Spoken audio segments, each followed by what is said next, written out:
Now, your Alaska Link weather for Fairbanks and the interior. The weekend ahead is our halfway point of March, and time is flying by, which that will bring us to the conversation next week of talking the spring equinox. But also looking here at our March summary, we've had a fairly quiet step into March, noting that we've also had a very warm start. Our average temperature just staying above 20 degrees so far. We've been working with some cooler to seasonable days that's been pulling that temperature back a few degrees, but we've also not seen too much precipitation, at least have a few numbers there on the board, and may add a few more of those small precipitation numbers to the board as we're going to keep an eye on still more of these scattered snow showers.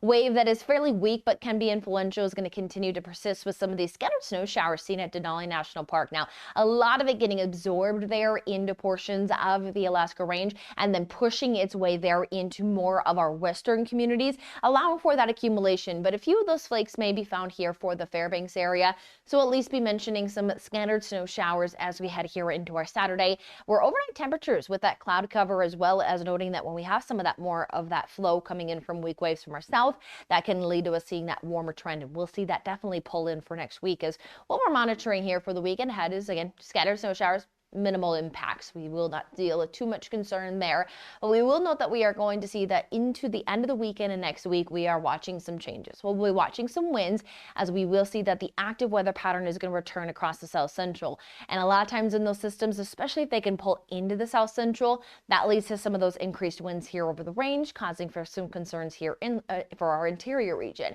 But with that, that can allow for some downsloping winds, which also brings in some warming, so we could talk about some gradual warming, bring us to the 30s, but then also monitoring maybe some hit or miss precipitation, though precipitation definitely much more of a weaker element, confidence very low on that, but monitoring the concerns. Now, the precipitation that is moving in currently, again, it is more the emphasis off towards west, but we are noting we'll keep that just small mention here in Fairbanks. That can't rule out that some of those grayer skies may move through, but we've seen plentiful sunshine, and that still will stick around.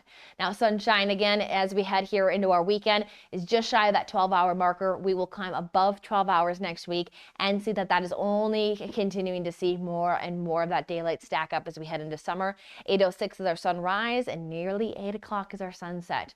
Temperature wise, for much of the interior, we're staying very seasonable, if anything slightly cooler than normal as well. We are noting 15 into Tanana and 22 into Denali National Park, 24 into Delta Junction, to 21 into Fairbanks. And it looks like our coolest point is here Sunday, where we have more of those widespread teens. Not cold by any means, but we are a little cooler than what that average is. That sits at 26 for Fairbanks, but we will rebuild our way right back to seasonable conditions or warmer for next week, as we will note even those 30s look to be possible, but we will need to again keep an eye on some of that activity with the winds and precipitation from the south.